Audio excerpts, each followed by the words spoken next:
As you know, yesterday we made something really useful out of a tea caddy. Now we've used the tea caddy, we no longer have a bread bin that matches the tea caddy. At the moment you can't buy bread anyway, so you won't be using the bread bin.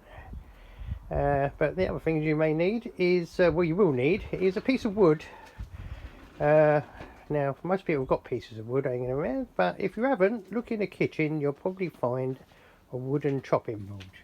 Now the wooden chopping board is no longer any good because you haven't got any bread. In fact, my wife didn't even mind me using the chopping board.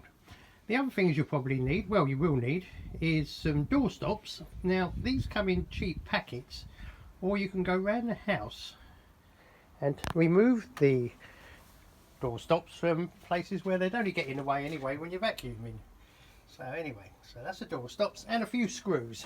The length of them is not too much of a critical, because quite frankly it doesn't matter how long they are.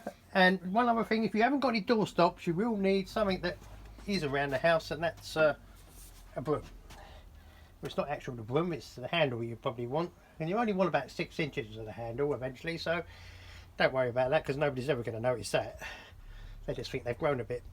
Anyway, a pencil could be handy, and you may also need a jigsaw. If you haven't got one, you could probably borrow one. Okay then, so that's the parts you need, and I'll get back to you a bit later on what we're actually going to do to them.